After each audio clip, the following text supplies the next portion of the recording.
भारतामध्ये बघा शक्तीची 4 महत्त्वाची रूपं आहेत.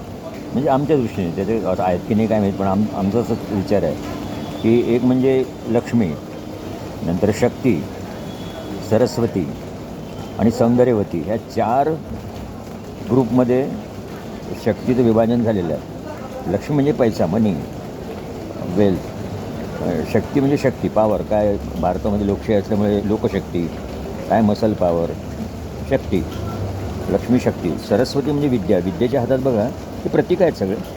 माझ्याकडे सरस्वतीची मूर्ती आहे. म्हणजे मी सरस्वतीची पूजा काय की नाही ते महत्त्वाचे प्रतीक मी मानतो.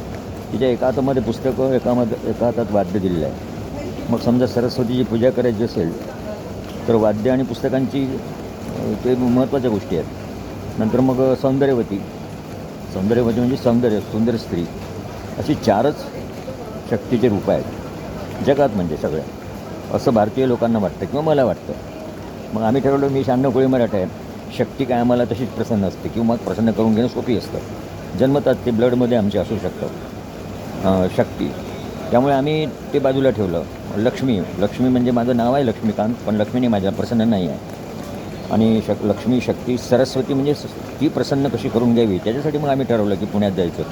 असं म्हणून मी जेव्हा शाळेत होतो तेव्हा पुणे विद्येचं माहेरघर. विद्या म्हणजे सरस्वती.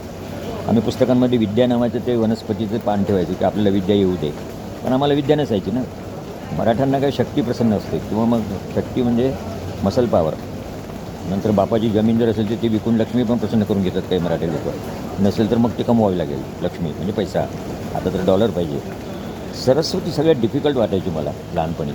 ही प्रसन्न होणं कठीण आहे आपल्याला. मग मी वर्गात अभ्यास करायचो खरोखरच, आणि माझ्या पहिल्या 3मध्येच नंबर यायचो. म्हणजे पहिल्या 1, 2, 3मध्ये मी असायचो अगदी. तर म्हणजे मला उत्साह वाटायला लागला की सरस्वती आपल्याला बहुतेक प्रसन्न होईल कधीतरी. आणि खरोखरच मग मी नागपूरला चांगलं सेटल होत आलो होतो, मी विदर्भात. तर मी पुण्यात शिफ्ट झालो ठरवून. आणि ठरवूनच आलो की सरस्वतीलाच प्रसन्न करून घेऊ. मग सरस्वती प्रसन्न करून घेणे म्हणजे पुस्तकांचा आणि संगीताचा नाद लावून घेणे. म्हणजे श्रद्धेने ते आम्ही अजूनही करतो आहे. ती प्रसन्न होणं एवढं सोपी नाही, परंतु आम्ही ठरवलं आहे की जन्मभर सरस्वतीची सेवा करायची. माझं सूस रोडला लायब्ररी आहे.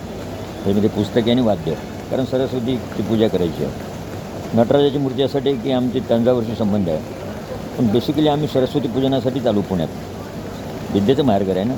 बघू आता विद्या प्रसन्न होते की काय. हे कथा बुक कॅफे आहे.